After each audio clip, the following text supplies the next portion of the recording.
three, recording now. Welcome. Thank you.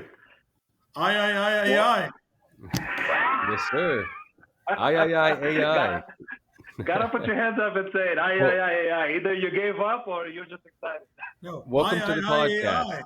Aye, aye, aye, aye, aye. Great name. We want to have fun with it, right, Lucky? We just want to have fun with it and present it in silly ways. Exactly. You want to have fun with it because at the end of the day, we're all human. We get enough of the hot items or the delivery dates and the mundane work, and other than that, we try to have a good time. At the end, we all can enjoy a dialogue, and we welcome you today, Oh, thank you. Sravan. Thank Thank you. you for joining. We have the CEO of Divergence and also writer of Hackers and Heroes, which I'm interested in because I didn't know you were writing the book, and it was released while I teach there at the school and was interested in wanting to know more about it. So if you could just let us know more about how that came about. Yeah, we released this on Veterans Day last year, November 11th, I think, of 2021. And it was a 1 year in making. We started in 2020, whole writing of that process, the book. I think it was mostly from the process of, hey, we are um, changing the world. We are providing new ways of getting modern day emerging tech education to folks out there. And we are teaching non traditional learners, non traditional ways. Those that are come out of school, those that are coming out of military, those that have Hmm. non STEM degrees. And he said, if anybody and everybody is able to get out of our programs successfully, I think we should let more people know about it.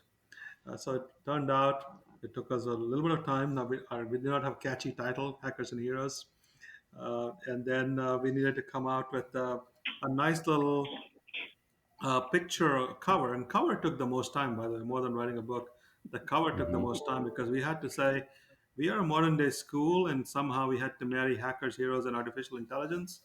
So if you look at it, right, there is that person coming out, and digital transformation kind of makes Hmm. you feel it Right. is a modern day school, it's a modern day book, and it comes out, right? So how do you So capture you're all? emerging.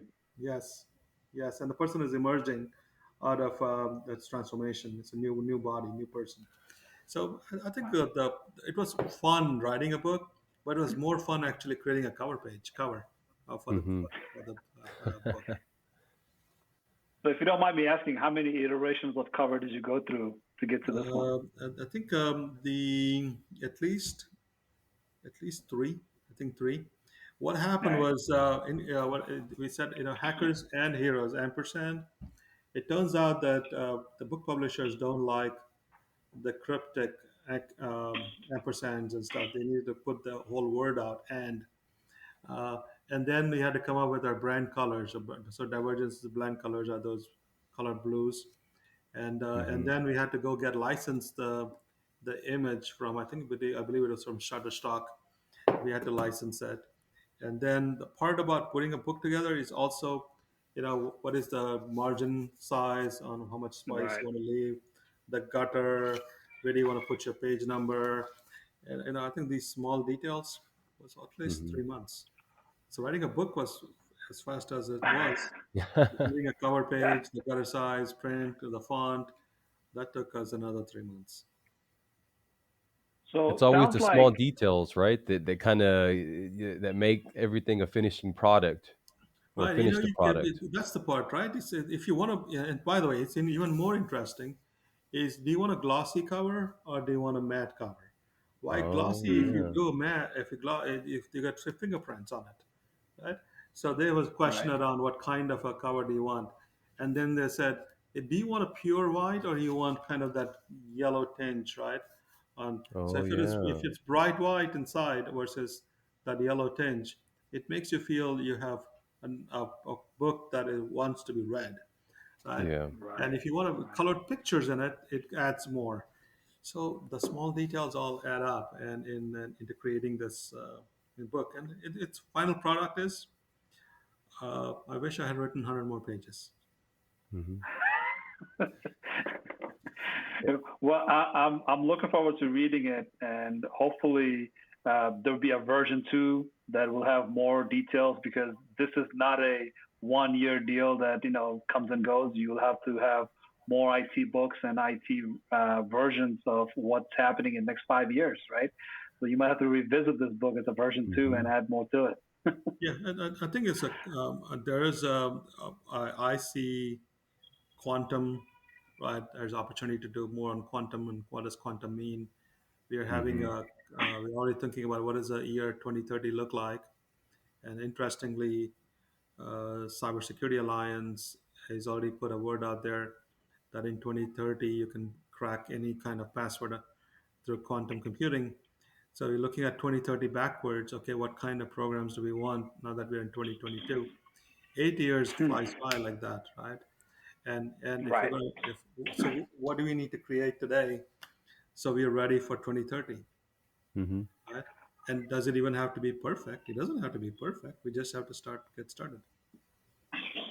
I think one of the things that's interesting, what you said about 8 years goes by like that, is because even though we predict technology that will be out in 20 years, not all of the technologies, but some of the technologies are already here, even though they've been predicted for 20, right? And some of the predictions, not even technology related, but like say, for example, one of the things that we talked about is the great resignation that's happening today in 2022, the shortages of worker. Uh, they talked about it back in 2010 that 2030 will be the year where we will see shrinkages of the workforce, right? As in, a Hmm. lot of people will retire and less people will be eligible to actually work and pay taxes and so on and so forth. But that shrinkage has happened way too early. It happened in Yeah. 2020 and 2022. So technology-wise, quantum computing, we're talking about quantum computing to the level of back in 2010 to say like, how many qubits will we have in 2020? Well, we exceeded that amount very, very fast. Like as in we saw the computing power increase, and with that computing power increase, they said, well, quantum computing is the ultimate computing power, so we need to actually invest in that. And so they expedited the research, and now we are to the level where we thought we'd be in 2030-ish, right? I think Hmm. 2035 is one of the dates that they talked about continuously, but we're already there. Right. And artificial intelligence and machine learning is also supplementing quantum computing. So even though we don't have quantum computing per se, we already have machine learning that's kind of providing the same type of services that quantum computing is expected to serve. Very good point. We are we are definitely moving a lot faster than we are Yeah, thinking we are. yeah, interesting you say that, right? I think Bill Gates said this. We underestimate what technology, we overestimate what technology can do for you in short term, right? We kind of think world is going to change because of this technology. We overestimate what a technology can do in short term, or we underestimate what technology does in long term, right? So what does Hmm. that mean? So we give up on a technology that we're kind of betting on today, but 10 years from now, quantum computing is going to be mainstream, right? Hmm. So today we feel great about quantum. Everybody talks about quantum is going to break crypto this and crypto that and cipher this and cipher that. But 10 years from now is when it becomes mainstream. There's going to be new kind of applications built on quantum computing. It's no more binary ones and zeros. Lucky loves ones and zeros, but it's no more ones and Sorry, zeros Lucky. anymore, right? Uh, we're going to have the idea of new programming languages with new Hmm. programming outcomes. And what is a new programming language that's going to build on top of quantum computing look like? There's also Q Sharp and other stuff from Microsoft Research that have come out. There are programming languages out there you can kind of play and simulate scenarios and simulations. So it's already out there, but it's not mainstream yet. Right? Wow.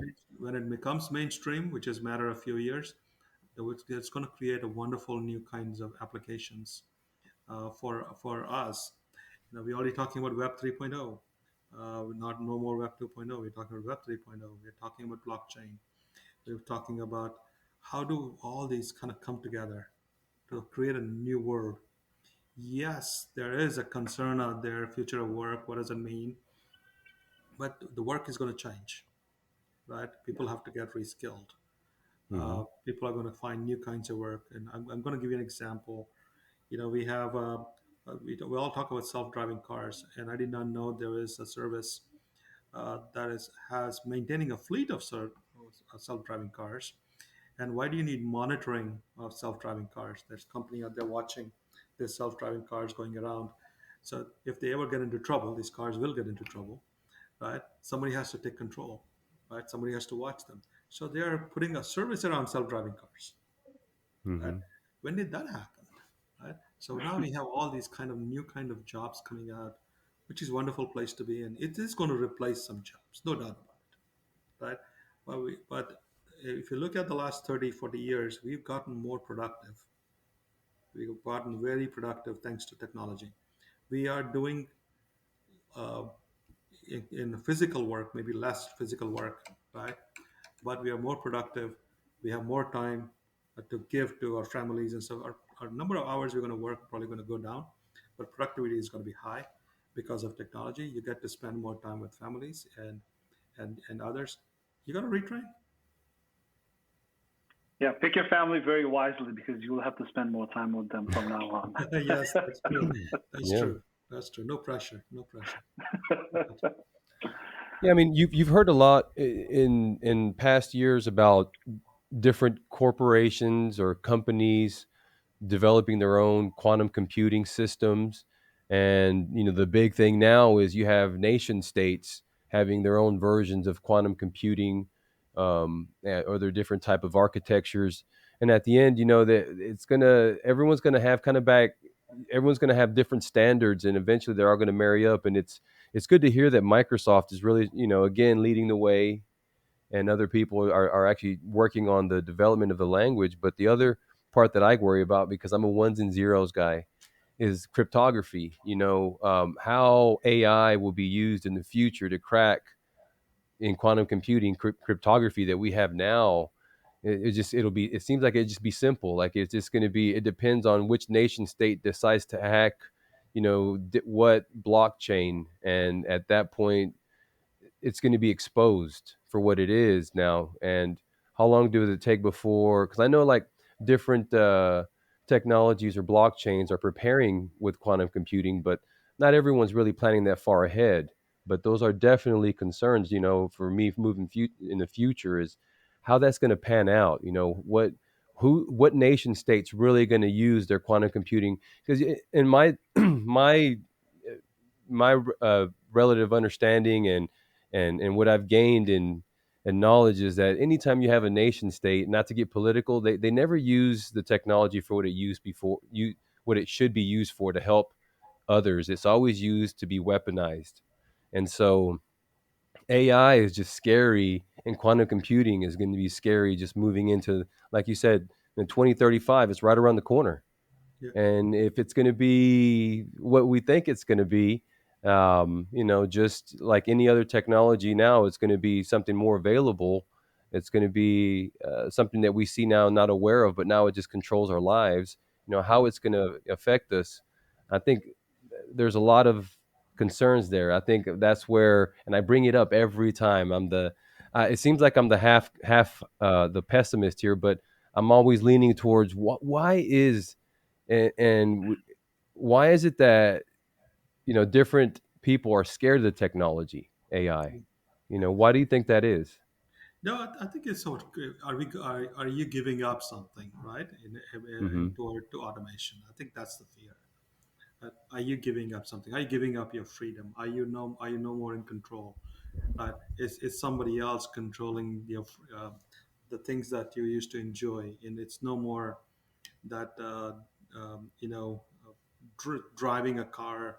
Now it's somebody else is driving for you, and that Hmm. fear of somebody else driving means, hey, I do not know when I'm going to take control over you. Maybe you never have to take control over a wheel, right? But Teslas and others will give you still a steering wheel if you ever want to take it. But over a course of time, when you start trusting it, you don't ever have to Yeah. touch it, right? I think it's the fear of giving up something, right? I think that's what stops us. Oh, But yeah. yeah, but having said that, it's this is not new, right? Ever since, I think there was a 1960s article about industrialization and steel manufacturing. in the United States, and there's a newspaper out there that says we're going to lose a bunch of jobs, and next thing you know, in 5 years after that, or 10 years after, United States is producing so much steel because of automation.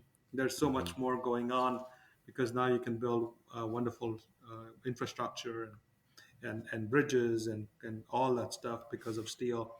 Of course, Hmm. 2000s happened and world moved to China and other countries for uh, production manufacturing.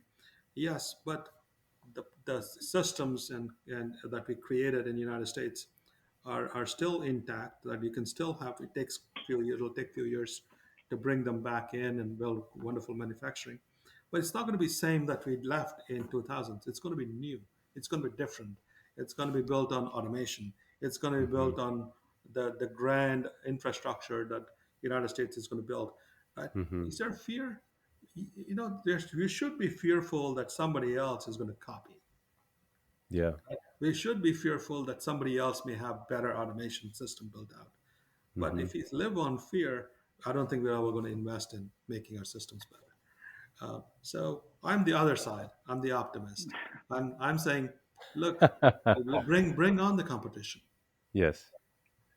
Yeah, See. I'm shooting to be in the room with both sides of this equation, and I want to be a third party mediator, right? To Hmm. break into that conversation and say like, okay, let's talk about your fear and let's talk about your comfort, right? The possibilities that you're looking at. So any possibilities that you have always have a fear component because if you're able to tempt that fear and control that fear is like the fire inside of a balloon, right? So Hmm. if you have a fire inside of a balloon, it goes up pretty high. It goes up into places you want it to go. But then again, that fear goes out of control. That Hmm. balloon can fall out of midair, right? Cause all sorts of disaster. And we've seen that happen. Yeah. So it's important to talk about that fear because of what has driven us as human society and as far as evolution goes. We have evolved from our fear, right? We Hmm. didn't know what was the possibility, what the outcome would be. But because we always knew the fear, it's always good to stick to what you know and control it and massage it very well that you have a good outcome no matter what the possibility is, right?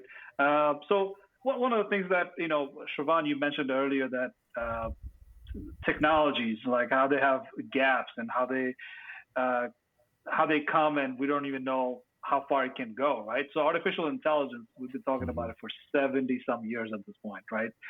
That was first time it was coined artificial intelligence. But even prior to that, we imagined robots. We imagined things that will do jobs for us Hmm. rather than soldiers down on the field. There'd be the robots that will die on the field.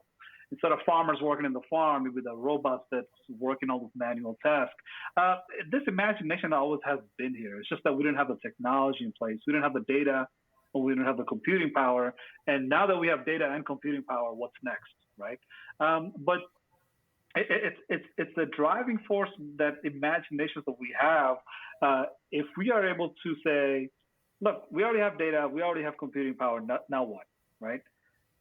If everybody doesn't get into it, right? So it's a matter of yes, I have a fear, I'll have a reservation behind it. So does my opponent. So does that person that I fear that will take advantage of me having fear, right? Everybody has fear. Hmm. Human, all like however we put ourselves, we all have fear. So Yes. Yeah. even that person who's going to take advantage of you also have a fear, right? And that fear is you. Hmm. They're afraid of you. So I think AI is one of those technology because you have data, because you have the computing power. You have to just jump in. You have to jump in with your fear, regardless of what you I think the agree. outcome is, right? And if Hmm. you control that outcome as you go, you build something that's based on your personality, like who it is that you want to be, which is that US, we see ourselves as a shining beacon on top of the mountain, right? Where, if you don't see yourself as a shining beacon on top of the mountain, you want to live in the dark in the ocean somewhere, that's the type of AI you build, right? Hmm. And I'm talking about the Harmite kingdoms like North Korea, right? They just want to keep uh, holding people hostage so they can earn incomes for themselves. They can build AI just for that purpose, right? Those Hmm. are the type of AIs that we have to be very careful of because, they're able to take cryptocurrencies, $650 million at a time using artificial intelligence or human intelligence, right? No Hmm. matter what kind of capabilities they're building, if you're not building your capability to protect yourself on top of that mountain, you know, But it's a matter of what level of engagement do you want to have, but you must have that engagement, and that's what it comes down right, my fear is not AI. Let me tell you, my fear is how the world is getting redrawn. Right. If you think about Hmm. the geographies are getting redrawn, whether the war in Ukraine and Russia, so you're getting the the boundaries are being redrawn, and they used to say bipolar world. Now we are talking about multipolar world. It's no more one two superpowers. There's kind of talking about multiple powers here, and we're talking about, is the internet still the same? Right? Is it one open highway, right, where you connect everybody in the universe as one large super highway? Or are there boundaries being drawn on how Hmm. you use the internet, now that we have uh, boundaries being created up on who can use Facebook and who cannot use Facebook, who can use Twitter, who cannot use Twitter, the freedom of speech, and all those things that we're talking about? Is it the same? Are we talking about different stuff? Are we putting boundaries up because of our beliefs and systems? So AI and any of these are a reflection of how we think, our biases, how we train these systems, how we manage these systems to uh, a trained system needs to be managed. You know, uh, so we as human beings are training these systems. So if you're going to introduce these biases because of geographic boundaries and freedoms and speeches and all that kind of stuff, of course AI is going to learn whatever we teach them, right? And they're going to operate at 10 times, 100 times faster than you can, because you train them to think the way you want it to think, right? So how do you fix the problem? I think we got to fix ourselves. I think we got to Yeah. fix the way we do work, and fix the way we are going to understand what a bias is, and how we're going to manage these systems. I'm more concerned at the meta level than concerned about AI system, because Hmm. AI, if it is managed well and we understand the nuance of how AI systems are going to come together, we can tame them, we can manage them, right? That's my fear is not AI. My fear is human beings. I fear Hmm. us more than AI, right? I I think agree we, with you. yeah, I think we are the problem, not AI. The just what you see out in the news from people like, say, Elon Musk. He can be very cryptic in his message sometimes, and I'd be scared if I was Elon Musk too, if I was putting together an AI that was managing or self-driving, and I know what the hardware defects or hardware not hardware defects, but I know sometimes you just need a reboot, right? And how does that work whenever you're driving? You're in the middle of, going from point A to point B, software glitch, needs a reboot. Everything should work because the systems, if designed well or designed and working properly, everything should work perfectly. But in life, there's always that glitch, that solar flare, that change a bit to a one to a zero, and things can happen. And if now I'm responsible for that in human life, I could see how he'd be scared. Yeah. I just with what you said, So kind of lucky bringing us. it down. Yeah, it's interesting because if you've not observed a reboot and car is still running, then it must be doing Yeah. all right, right? I don't know if you've seen this, right? When I worked in Microsoft Windows Server, Hmm. IIS 5.0, 6.0 on Windows Server, they used to say and there was a configuration in IIS that said if the memory reaches 10% of whatever is available, within that Yeah. 10% threshold, reboot it, recycle it, because if you go to consume all of it, your system may not come Hmm. back up. So they had this threshold that said as soon as you get to 90% of memory, recycle it, so you almost start from scratch, right? So I think if Elon Musk has put some kind of a Threshold. Yeah. threshold in there to reboot before you even notice it, and car's still running and you're safe home, yeah, it's Yeah. okay. No, I agree because I mean a lot of the systems that he's designed are for space, and I know this. I don't know a lot, but I do know that a lot of the systems that travel in space have to be redundant systems, and they have multi-check systems, Yeah, and they all support right. each other like a much like a load balancing or a high availability Yeah, type of system in space. right. I think there's some to self-healing Mm-hmm. systems, right? I know it's basic evolution, Mm-hmm. biological uh, nuances coming into software, software-driven networks, and all those. How do you repair yourself? How do you heal yourself? And it's interesting how we are learning from other things to put them into Mm-hmm. competition. So this is why I'm more hopeful than ever that we have learned over the last 60 years how to build redundant, better managing, self-healing systems that will be all right. We'll be all right. Yeah, I think the word that I like the best is the risk management, right? Everything comes with a risk, and how do you manage it? So if you're risk adverse, of course you're going to approach it in one way, but you still approach Mm-hmm. it, right? To going back to the earlier sentiment, you still have to build an AI. You Right. you just don't have enough software to compute and compute and compute all the data that is exponentially growing on a daily basis. You Right. just don't have enough coding and programming to run this with. You don't have enough hardware, matter of fact, right? Speaking of hardware, the shortage of chips is first thing that comes to mind in 2020, 2021, right? But over time, you don't even have enough hardware to process all the data. So the data that is gone, the data is just no longer Mm-hmm. available. Is loss of all sorts of information that we could have for the future, right? So how do you store it, right? By the time you store it, how do you keep it stored in a place that doesn't take up all the bandwidth for your hardware? Because you also have limited amount of hardware that you can store the data in. Data is a physical, actual property, right? Where do you store them? So the concerns that we have is growing over time, and again, I'm an AI cheerleader, right? AI is a Yeah. solution for that, right? AI is a solution because that is that boring part of data that AI is very capable of processing faster data, looking into the data and saying, okay, scrap these data because that's not what we need. As Yeah. long as we have a meta of that data, we can survive without having the actual data stored in a physical location, Mm-hmm. right? Yeah. So, Can you so these kind of reconstruct it? you're just taking on that matter of that total data set and saying like, yeah, scratch that data set, let it go, right? So these sort of AI solutions are the real life solutions that we have to look at, even if we don't look at those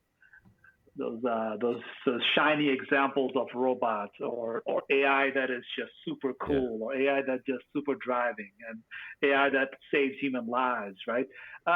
I think I just want to go back to what I always say Mm-hmm. about AI is that if it's repeatable, redundant, and dangerous, look into it, right? If it's repeatable, redundant, dangerous, look into it. Because if you look into the dangerous stuff, you will need a sophisticated AI. But if you need a redundant topic that you need to cover, you need to have an AI that's actually a good use case to have today. Redundant, right? Redundancy of like, why do we keep collecting those data? Why don't we teach AI how to collect this data so AI can collect the data in a way that is stored properly? Mm-hmm. You know, the data that stays in rest is not a waste of space, right? And data, when it goes into motion, data that's in motion is actually providing you with the actual insight that you need based on the data that AI has already seen but deleted Yeah. already, right? So those are the kind of things that we want to invest AI for, right? Because those are the kind of AIs that will come into play in changing our societies, right? How much we work, if we were working less and less and we were able to see more of our family, we will change eventually, Hmm. right? That mention that you made earlier, Sravan, about we are Yeah. afraid of ourselves. If we are seeing more time with our families and with ourselves in front of a mirror all the time, we change. We Right. get to do more self-reflection. We have time to do lazy things. And, actually, I don't want to call that a future technology. We've already done that for hundreds of thousands of years. Where we actually, as human beings, the person that I'm talking about right now, that self-reflective, lazy person, because history now is talking about the fact that we didn't actually work 12 hours a day. We Yeah. worked a very short amount of time if you're a farmer, because you farmed and the rest of the day you gossiped and you chatted your days away. Unless you're a Right. soldier, maybe in stationed somewhere in duty, having a duty that is like relevant that you work 14 hours a day. But we didn't actually have a long stretch of work days. We actually had a short stretch of work days because our workforce used to be different 1400 years ago than it is today. But Right. point is, we want to get to that point where we have these free Mm-hmm. time and not concerned with chasing after data and collecting them or putting them to use in a certain ways that allows us that freedom to say, spend more time with your family, spend more time taking care of yourself as a human, because you are a very highly valuable machine that you have to take care of yourself. And if you don't, you degrade faster, and you have all sorts of health issues that AI don't have to worry about. So Yeah. just put that out there, because I am very AI not skeptical, but cheerleader for AI in any Hmm. case. But these are the use cases that I always Yeah. think about. You know. Right. I'm a eternal optimist. I love technology. I've lived in technology all my life. I'll always say the positives in technology.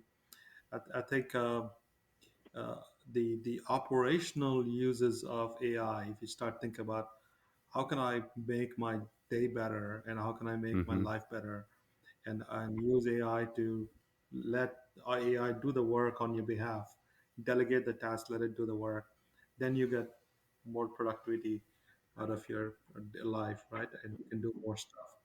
That's how I think.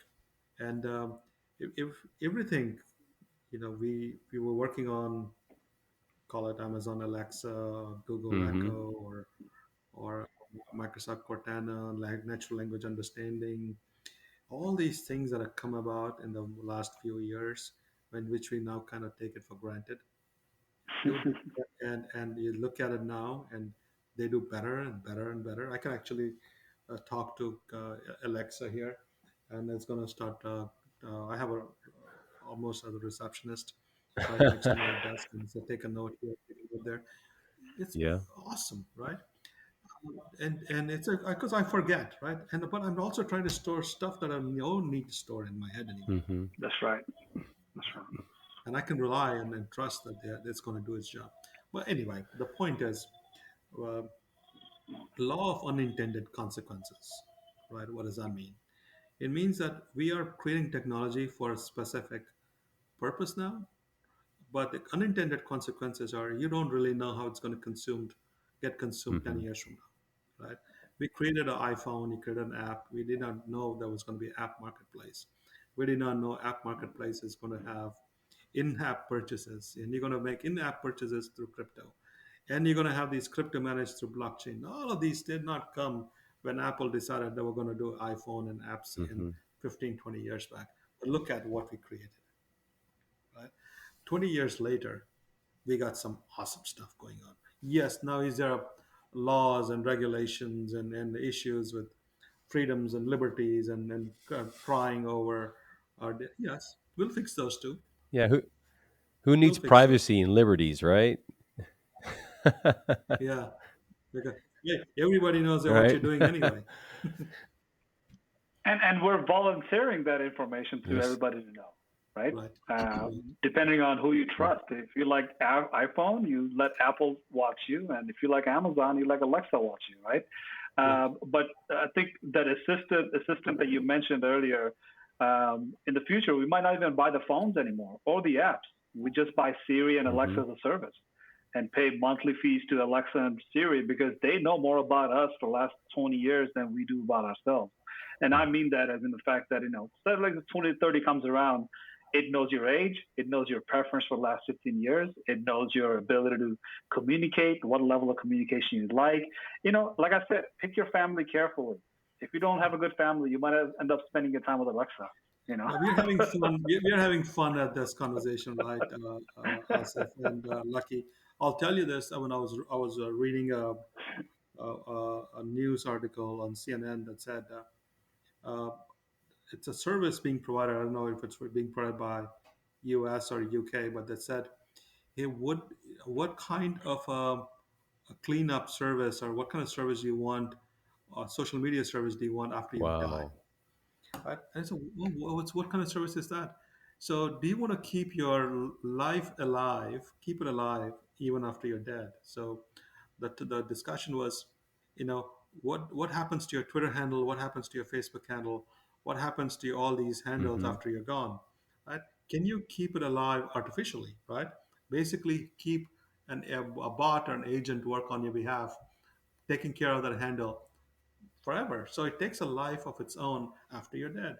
But then it comes up with all these kind of life issues, right? Issues about Hmm. privacy and what if it goes bonkers, this bot and starts to do stuff on your behalf that Hack Nobody the was bot. expecting. But Yeah. you're gone anyway. Why does it, yeah, why does it matter? You're already gone, right? But there's and then it goes on to say, let's say it's Asif's birthday, and this and I'm gone, and I send a happy birthday to Asif. I said, "Huh, Shravan saying happy birthday," and Right.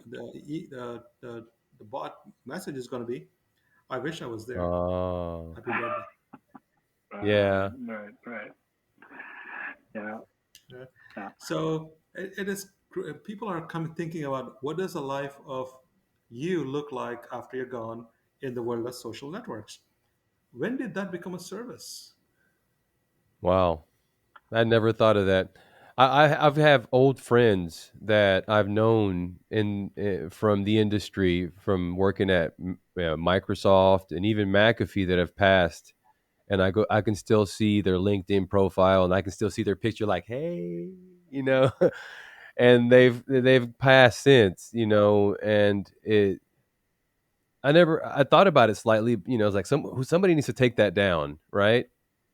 But who really handles that, so that's something I've never thought about. Yeah, that's a service. We could get into market tomorrow. Wow. Tomorrow, let's get it. well, Yeah. well, if you have if you talk about social media right now, well, that's part of our life, and then the rest of it goes Mm-hmm. to the blockchain. Like as in your birth certificate, all over your death certificate, and your death certificate is where your blockchain ends. Between that, you have your college degrees, your wedding certificates, your coffee that you had at Starbucks at that Yeah. time and that place, right? All of this Yeah. goes into the blockchain. So you have a full record of your deeds and your mortgage all into the blockchain, right? That's that one of those United Nations SDGs for 2030, right? They're looking to have goals on meeting blockchain requirements on these levels. Because what we okay, look, I get the social media thing. I get that the need for us to afford that Yeah. subscription, right? But these are like basic supports that some people need overseas in countries where they don't even have those infrastructures to record a paper that says this is where we hold your birth certificate to identify you as a Mm-hmm. citizen of this country.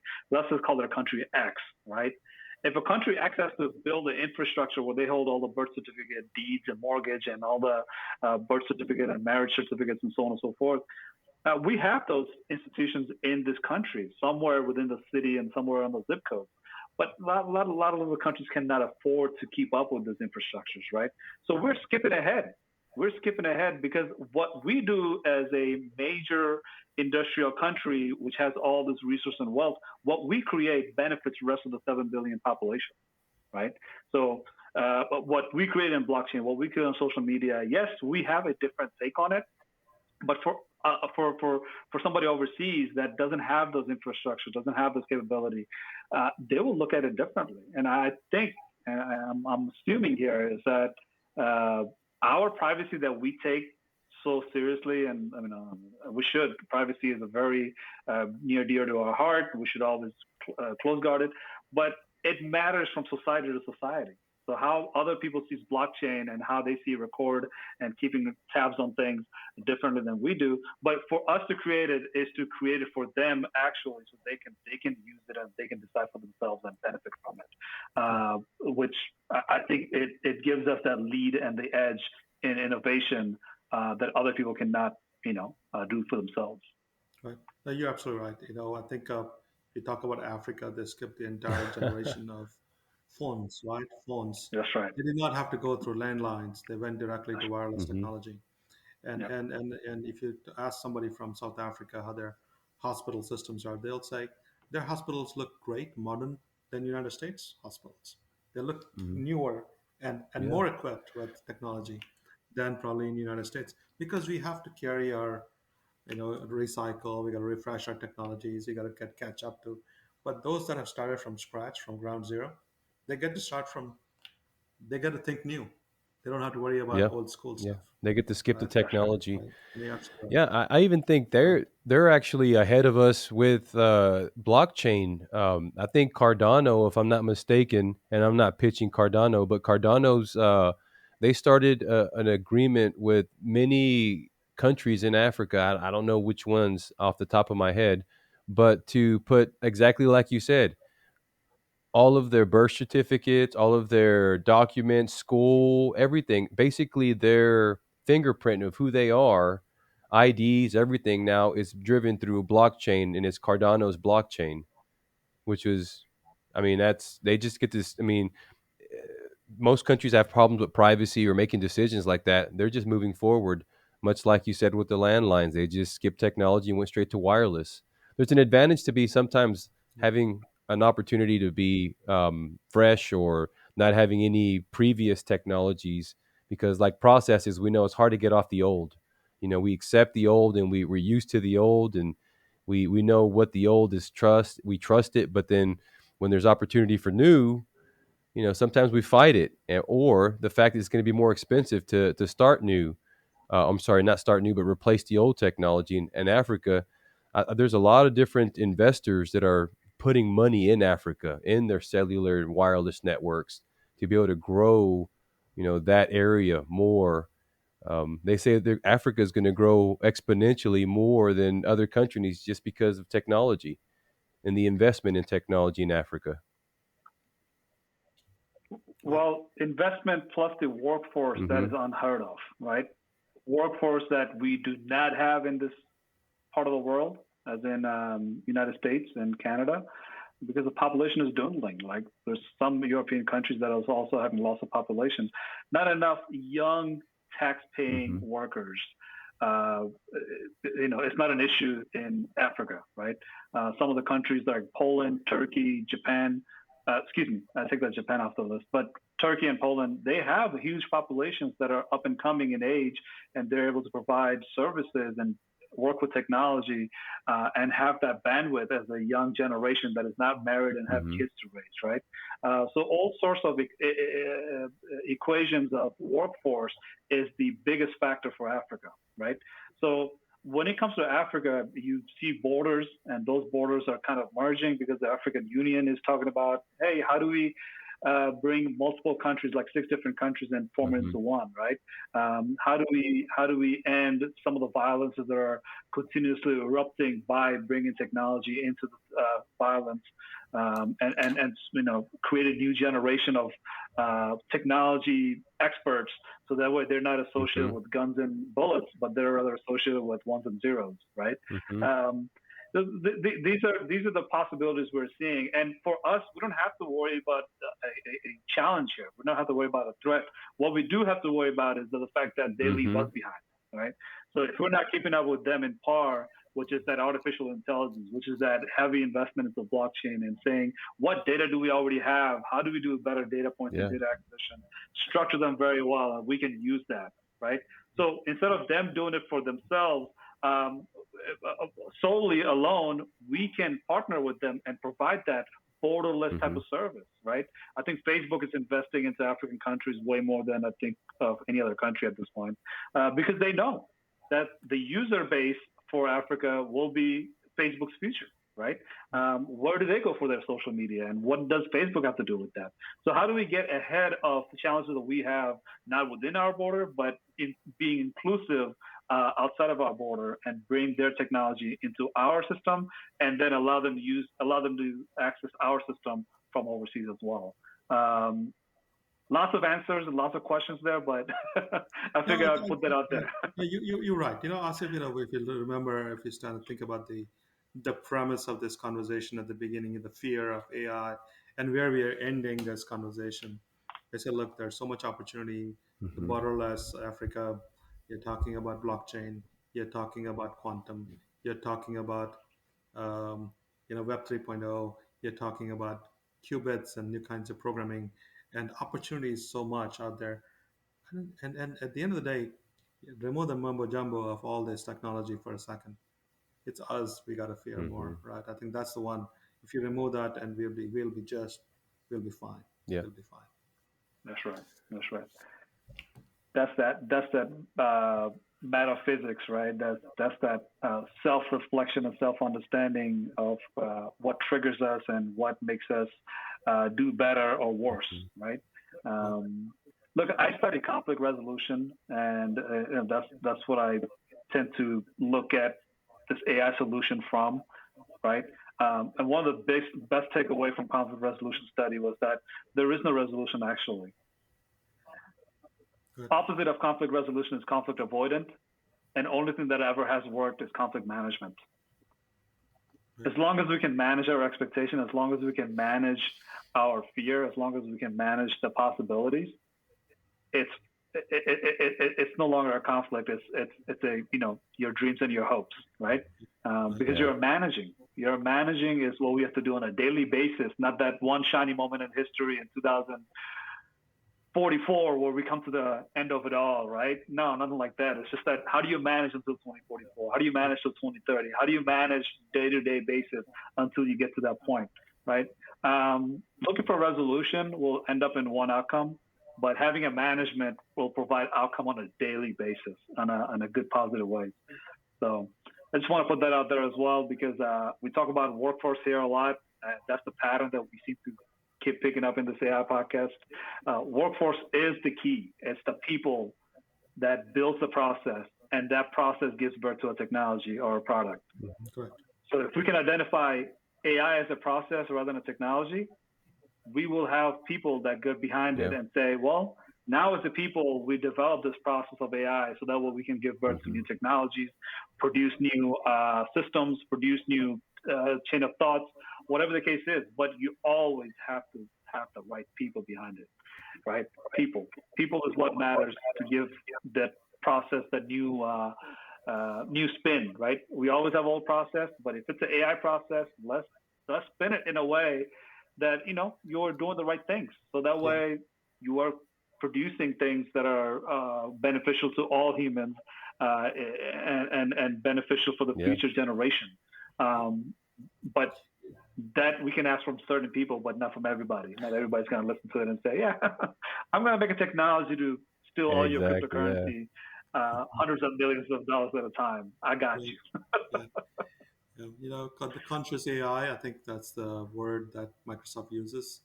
And Satya Nadella put out there that what does a conscious AI mean? The principles around conscious AI, and if you apply those principles and safe, and I think you said conflict resolution. I also heard about diplomacy, right? What is diplomacy? And diplomacy is optimism education, right? It's all built on optimism, and diplomacy is about resolving a conflict through dialogue. And at the end of the day, diplomacy is all about optimism education. You're optimistic that a conflict will be resolved through diplomacy. And so if you engage in a diplomacy and you're being optimistic about resolution and you're using conscious AI principles, we will be all right. Yeah, that's right. Appreciate what you guys are doing. This is a great forum, great platform. AI. AyAyAyAi. AyAyAyAi. Yes. Thank you so much, Sravan. Really, really a pleasure to have you here. You're the VIP. Me and Lucky, we've been talking about you for a very long time. So finally it has happened, and it happened in a short notice. So thank you so much for doing this. Yeah, thank you. Wonderful. Keep doing what you're doing. Take care. Bye-bye.